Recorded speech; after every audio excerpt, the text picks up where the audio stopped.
Today I'm going to answer the question, who would be king of Italy if Italy wanted to restore its monarchy? In previous videos, I looked at similar charts for France, Russia, and Germany, and you can find the link to those videos in the description.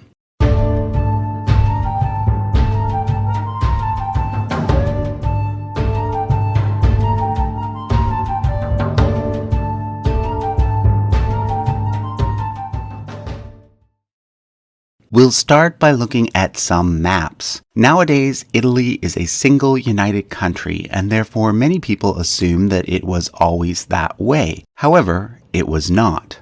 For most of modern history, Italy was broken up into a bunch of smaller parts. In fact, it only became a single unified country in 1861. Prior to unification, Italy actually consisted of 3 kingdoms, several duchies, a grand duchy, and the Papal States, which were under the direct control of the Pope. What happened during unification is that this king over here, the King of Sardinia, became king over all of Italy. But then, after World War II, Italy decided it didn't want a king anymore, and it became a republic instead. But let's go back to the mid-1800s when there were 3 kingdoms within the area we now call Italy. First, there was the Kingdom of Lombardy-Venetia. This kingdom was actually a part of the Austrian Empire, and therefore its king was the same person as the Emperor of Austria. So I'm not going to talk about who would be the king of the Kingdom of Lombardy-Venetia, because that would simply be the same as who would be the Habsburg monarch today, which I've already covered in my video about the Habsburgs. Again, I'll put a link to that in the description.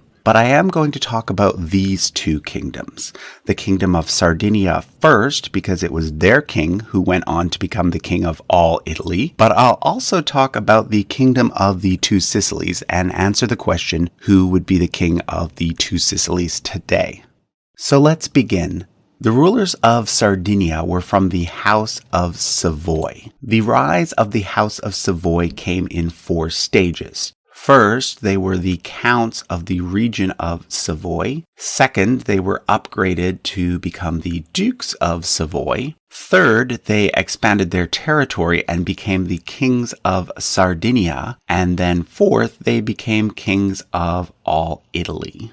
The first king of Italy was Victor Emmanuel II. He has a number 2 because there had been a previous King Victor Emmanuel of Sardinia. He was followed by his son Umberto I, who quite likely has the most epic mustache in all of world history. We then get Umberto's son Victor Emmanuel III. It was Victor Emmanuel III who was king of Italy during World War II, and he also briefly held the title Emperor of Ethiopia.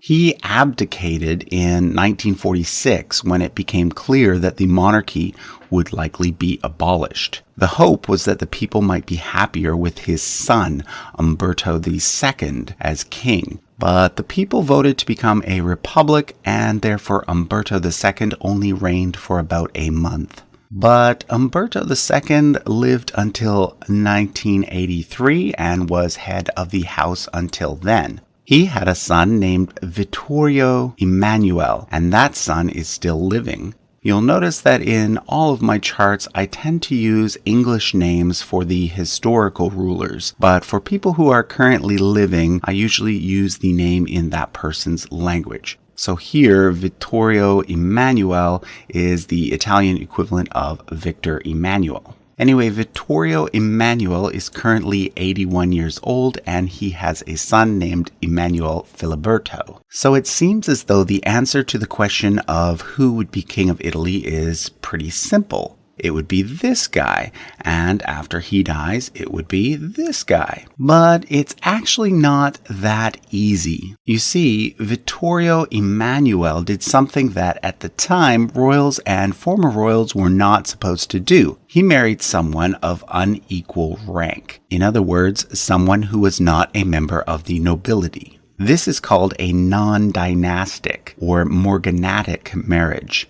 His third cousin, named Amadeo, claims that this non-dynastic marriage bars Vittorio Emanuele and all his descendants, and therefore he, as the next senior male, is now head of the house. You see, all of these kings of Italy only had one son each, and therefore if Vittorio Emanuele is out, this line over here suddenly becomes the senior one. It traces its origins to Amadeo I, who was the second son of Victor Emmanuel II, and also briefly King of Spain.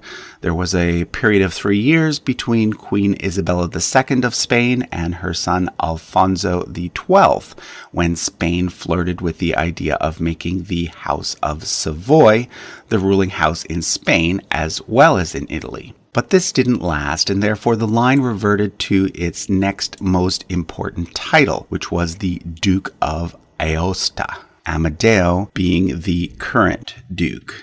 So at the moment, there is a dispute between these two individuals as to who would be the legitimate king of Italy. Unlike his distant cousin, Amadeo, who is currently 75 years old, married a person of equal rank. He married Princess Claude from the French House of Orleans. Her brother was Henry, Count of Paris, one of the main contenders for the throne of France. He actually passed away just a few short weeks ago. Amadeo and Claude had one son together, Aimone, and he also married a person of equal rank, Princess Olga of Greek and Denmark. Now, when I say there is a dispute between these two contenders, I mean there is a dispute. In 2004, at the wedding of the current king of Spain, King Felipe, this guy actually punched this guy twice in the face. So I guess even royal weddings can have guests that get out of hand. Anyway, I'll leave it up to you to decide which one of these folks you think has the best claim to the throne. But before we go, let's look at the Kingdom of the Two Sicilies. That former country was ruled by a junior branch of the Spanish royal house of Bourbon, known as the House of Bourbon Two Sicilies. But their kingdom ceased to exist in 1861, when it became part of Italy. The last king of the Two Sicilies was Francis II, and he did not have any sons, so when he died, the next head of the house was his younger brother Alfonso. Alfonso had a son named Ferdinand Pius, but then that son had only daughters, so when this person died in 1960, things got a bit complicated. The next most senior male at that point was Alfonso, the Duke of Calabria. However, Alfonso's mother was a Spanish princess, and there was a time when Alfonso was actually in the direct line to the throne of Spain, and because of this, he was required to give up all his other titles and claims. In the end, he never did become the King of Spain because several other children were born, including King Alfonso XIII, and this pushed him down in the line of succession. But if we accept that this Calabria line is barred because Alfonso gave up his rights, then this line over here would now be the senior line. It's known as the Castro line, as these individuals were Dukes of Castro. So at the moment, these two individuals here are the main candidates for the throne of the Two Sicilies, if it were ever to be restored. Again, I'll leave it up to you to decide which one you think has the better claim. Interestingly, Pedro, the Duke of Calabria, is the first cousin of Aimone, the future Duke of Aosta. This is because his mother was also from the French House of Orleans. Okay, that was a look at who would be King of Italy. If you're interested in history, monarchies, and genealogy, be sure to subscribe to the channel. Before I go, a quick shout out to fellow YouTuber Jack Rackham, who is helping improve the audio on this channel. He has his own channel over at Jack Rackham, and I'll put a link to that in the description. You definitely want to check him out. Thanks for watching.